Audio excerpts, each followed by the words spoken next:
Richard E. Byrd, first to blaze an air route to the North Pole, prepares for a similar flight over the bottom of the Earth. There are men who carry secrets the way mountains carry snow, silently, for decades, under enormous weight, until one day something shifts and everything comes down at once. Walter Sims was one of those men. He was 97 years old when he finally agreed to speak. He had outlived his shipmates, his officers, his commanding admiral, and every bureaucrat who had ever told him to keep his mouth shut. He sat in a worn leather chair in a small house in coastal Virginia, a Navy photograph on the wall behind him, and he looked directly into the camera with the calm certainty of a man who knows he has nothing left to lose. "I swore an oath," he said quietly, "but I also believe in God. And before I meet him, I need the world to know what we found down there." What followed was 3 hours of testimony that historians are still debating, that the Department of Defense has declined to comment on, and that raises questions so fundamental they threaten to rewrite what we think we know about our planet, our history, and the decisions made in secret by the most powerful nation on Earth. This is the story of Operation High Jump, of Admiral Richard E. Byrd, and of what one very old man said the world was never supposed to find out. Walter Sims was not supposed to be famous. That was, in a way, exactly why they chose him. Born in 1926 in a small farming community outside of Roanoke, Virginia, Sims enlisted in the U.S. Navy at the age of 17, lying about his birth year with the practiced ease of a boy who had grown up knowing that opportunity doesn't knock twice. He was lean, disciplined, and possessed of a quality that military recruiters rarely name but always recognize. He knew when to speak and, far more importantly, when not to. By the time he was 19, he had been assigned to a logistical support unit under the direct command of the legendary Admiral Richard Adm Byrd, the most celebrated polar explorer in American history, a man who had already flown over both poles, survived a winter alone on the Antarctic ice, and collected more commendations than most officers accumulate in a full career. Byrd was not simply a sailor or a scientist. He was, by the mid-1940s, something closer to a national institution. 3 ticker-tape parades in New York City, a Congressional Medal of Honor. His face had graced the covers of magazines that sat in the waiting rooms of dentist offices from Maine to California. When Byrd told the Navy he needed to go back to Antarctica, the Navy did not ask why. It asked how many ships. The answer, when it came in 1946, was 14. Sims first heard about the operation through the kind of informal military communication that predates email, text messages, and any other form of official notice. A senior petty officer leaned against a corridor wall and said simply, "You've been requested. Pack for cold." He was given no timeline, no mission briefing, and no explanation. He was given gear rated for temperatures that, as he later described it, made the word cold sound like a polite suggestion. Within weeks, he was aboard a vessel heading south, part of the largest Antarctic expedition ever assembled by any nation in the history of exploration. The official name was Operation High Jump. The official purpose was scientific research, cartographic mapping, and cold weather training. The official story, Sims would eventually tell the camera, was the cleanest fiction he ever witnessed the government produce.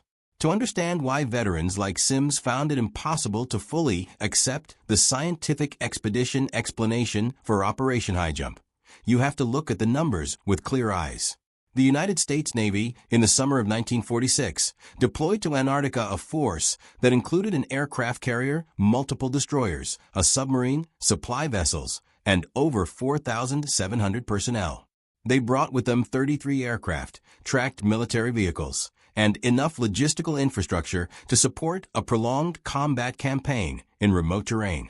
Compare that to the actual scale of the scientific questions that supposedly required answering. Antarctica's coastline needed mapping. Wind patterns needed studying.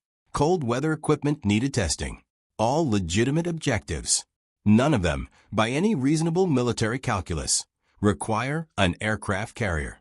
Sims remembered the moment that math first struck him. He was standing on deck watching the fleet assemble in the gray waters south of New Zealand, and he counted the ships the way a man counts lightning strikes, quietly, with growing unease. I had been in the Navy long enough to know what different kinds of operations looked like, he said during his recorded testimony. A scientific expedition looks like a handful of ships with a lot of equipment and a few good scientists. What I was looking at looked like the opening act of a war.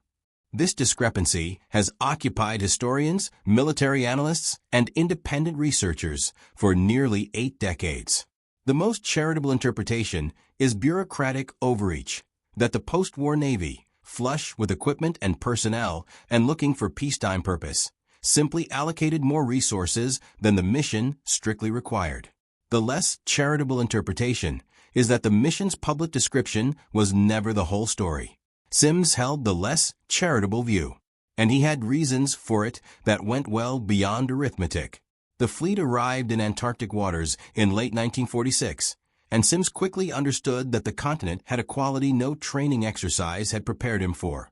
It behaved like a place that did not entirely want to be understood. The first thing that disoriented the men was navigational. Compasses in Antarctic regions are notoriously unreliable. Magnetic south and true south are not the same location, and the closer you travel toward the pole, the more severely magnetic instruments diverge from their expected readings. Every sailor knows this in theory. Living it is something else. Instruments would drift, calibrated equipment, and would return readings that contradicted each other. Radio communications would drop into static without warning and return just as unexpectedly, as if some enormous switch had been flipped and then reversed by an unseen hand. This could be explained. Antarctic conditions are extreme, and the electromagnetic environment near the southern pole is genuinely unusual. Military planners had anticipated these difficulties. What they had not anticipated, or at least had not briefed to the enlisted men, were the geological anomalies. Sims described flying over terrain that, from altitude, appeared to contain regular patterns in the ice. Not the random fracture lines produced by glacial movement, not the natural pressure ridges that form when enormous sheets of frozen water grind against each other, but shapes that suggested planning. Rectangles, long parallel forms, angles too consistent to be accidental. I asked one of the pilots about it, Sims recalled. He looked at me the way you look at someone when you've been told not to answer their question. He said, "That's just how ice forms sometimes." And then he turned back to his instruments and didn't say another word. In at least 2 locations, the aerial reconnaissance teams photographed areas where ice appeared to have melted from beneath rather than from above. In the Antarctic winter, surface temperatures are so extreme that the sun alone cannot account for significant localized melting. Yet in these regions, the ice pulled back in patterns that Sims, even decades later, struggled to attribute to natural thermal activity. Somewhere in the middle of Operation High Jump, Admiral Richard Byrd departed on a solo reconnaissance flight and was out of radio contact for an extended period that the official logs handle with conspicuous brevity. The records acknowledge his takeoff. They acknowledge his return. What happens in between is handled with the kind of administrative minimalism that, in bureaucratic language, is nearly indistinguishable from intentional erasure. Sims was not on that flight. He was not in the air at all that day. But he was in the communications tent when Byrd landed, and he witnessed something that stayed with him for the rest of his long life. Admiral Richard Byrd, one of the most experienced and emotionally composed polar explorers who ever lived, walked into that tent looking like a man who had just witnessed something his entire understanding of the world had no category for. He was pale, Sims said. Not cold pale. Pale the way people get when they've had a shock that reaches all the way down. His hands were steady. I noticed that, because mine wouldn't have been, but his eyes were somewhere else. He was physically present and mentally somewhere he wasn't ready to leave. Byrd refused to file a standard flight report for that mission. He spoke privately with 2 senior officers, after which both men became notably uncommunicative with the rest of the crew. For the remaining weeks of the operation, no one in Sims's unit openly discussed what Byrd might have seen. But privately, quietly, the way men talk when there's certain no recording devices running, there were conversations. Byrd had described terrain that shouldn't exist under the ice. He had described encountering something he couldn't classify, and he had apparently returned from the experience changed enough that his own officers were treating him with a new and cautious deference, the kind you extend to someone who has seen something that frightened them. months later, at a press conference in South America following the expedition's early conclusion, Byrd would make a public statement that received a single day of newspaper coverage before being effectively forgotten. He warned that the United States faced a potential threat from adversaries capable of flying from one pole to the other at speeds no known aircraft of the era could match. He offered no elaboration. He took no follow-up questions on the subject. And he never made a similar statement again. Walter Sims, watching that press conference from a distance, understood the silence that followed. He had been living inside that silence himself. 3 weeks before Operation High Jump ended, Sims received orders through channels that, as he described them, were designed to leave no trace. No written directive. No inclusion in the unit's official daily assignment log. An officer appeared at his quarters, gave him coordinates and a departure time, and instructed him to tell no one where he was going. He was one of approximately 18 men selected for the deployment. He never learned the selection criteria. The aircraft took them inland, well beyond the established perimeter of the operation's official activity zone. From the air, Sims noticed the terrain shifting in ways he couldn't immediately articulate. The ice below was different, darker in patches, as if absorbing rather than reflecting light.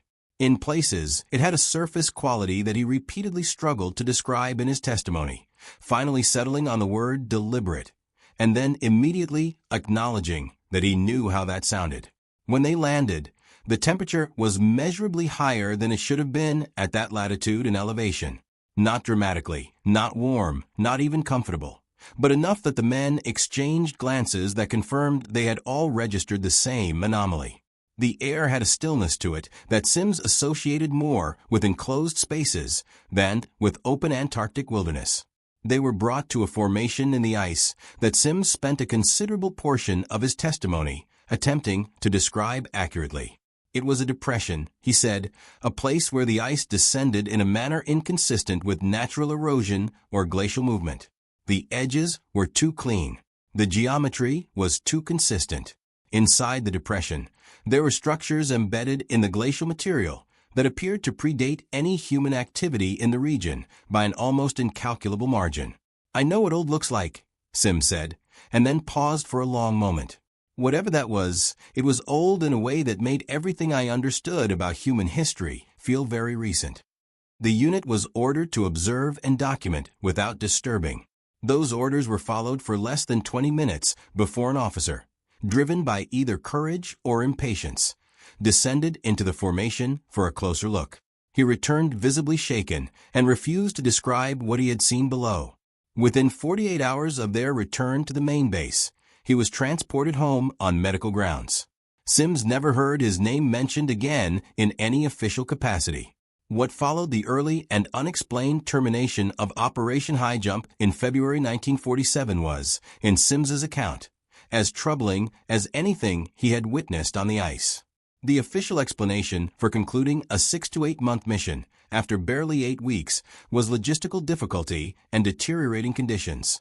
An explanation that requires ignoring the fact that February is the height of the Antarctic summer, the precise period for which the operation had been designed and timed. The weather, by all available accounts, was not unusually severe. In the weeks and months after the fleet returned, Sims began noticing the absence of things. Reports that had been completed did not appear in filing systems. Photographs that had been developed, aerial reconnaissance images of the interior terrain, were reclassified and then, as far as Sims could determine, reclassified again into a category that effectively meant they no longer officially existed. Personnel rosters for specific assignments were quietly revised.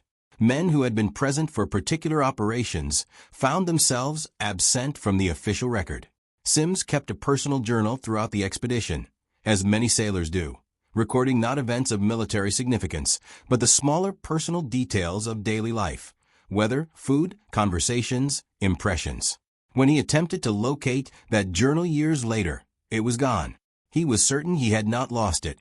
In 1959, 12 years after High Jump concluded, 42 nations signed the Antarctic Treaty, an international agreement designating the continent as a scientific preserve, prohibiting military activity, and restricting resource extraction.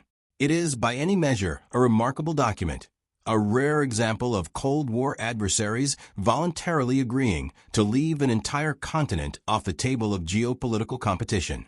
Sims did not find it remarkable. He found it suspicious. Every nation that signed that treaty had something to protect, he said. Not penguins. Not ice cores. They were protecting the fact that they all knew something was down there, and none of them wanted anyone else looking for it independently. It is worth noting that the Antarctic Treaty has held with extraordinary durability through decades of shifting international relationships. Nations that have competed ferociously over far less strategically valuable territories have maintained an unusual and consistent consensus about Antarctica. Whether that reflects genuine international goodwill, the practical difficulty of operating in the region, or some other shared motivation is a question that official history answers one way, and Walter Sims answered another. Walter Sims died 14 months after giving his recorded testimony. He was, by multiple independent accounts, the last living participant in Operation High Jump with direct knowledge of its undocumented operations. The research group that conducted the interview has declined to release the full recording, citing legal concerns, but has shared extensive transcripts. In the final portion of his testimony, Sims was asked directly, what did he believe they had found in Antarctica? He was quiet for a long time. I'm 97 years old, he finally said. I have earned the right to say, I don't know. But I will tell you what I believe. I believe that beneath that ice, there is evidence of something that existed before anything in our history books. I don't know if it was built by people we've never accounted for, or something else entirely. I don't know if it's still active or long since silent. What I know, what I saw with my own eyes and touched with my own hands, is that it was constructed. It was not natural. And someone a long time ago made a decision that we were not supposed to find it. He paused again, and then added something that the researchers who conducted the interview said they found most difficult to dismiss. Admiral Byrd was not a foolish man, and he was not an excitable man. Whatever he saw on that flight changed him for the rest of his life. I watched it happen. I watched a man who had looked at the edge of the world and laughed become a man who couldn't talk about what he'd seen without going somewhere far away inside himself. That doesn't happen to a man like that because of weather conditions and crevasses. Walter Sims asked for one thing before the interview concluded. He asked that people approach what he had said not as entertainment, not as conspiracy, but as the testimony of an old man who had served his country faithfully, kept its secrets loyally, and decided at the very end of his life that the truth deserved at least one honest witness. I'm not asking you to believe me, he said. I'm asking you to ask the questions that I wasn't allowed to ask. Because someone should. Someone should have been asking them for 70 years. The camera continued running for a moment after he finished. Sims sat quietly in his leather chair, looking out the window at the gray Virginia afternoon, as if seeing something a long way beyond it. Operation High Jump remains one of the most documented and simultaneously least explained military operations in American history. Its scale has never been adequately accounted for by its stated objectives. Its early termination has never been credibly explained. Admiral Byrd's public warning about pole-to-pole adversaries was never followed up by any official investigation, at least not one available in the public record. And the men who went to that ice and came back changed. Men like Walter Sims spent the rest of their lives maintaining a silence that, in the end, only one of them broke. What is beneath the Antarctic ice is, officially, a question for geologists and climate scientists. The ice cores tell us about ancient atmospheres. The bedrock surveys tell us about subglacial lakes and mountain ranges hidden under miles of frozen water. They do not tell us everything. And somewhere in classified archives that haven surrounding Operation High Jump, 1946 to 47, and Admiral Richard E. Byrd's publicly recorded statements,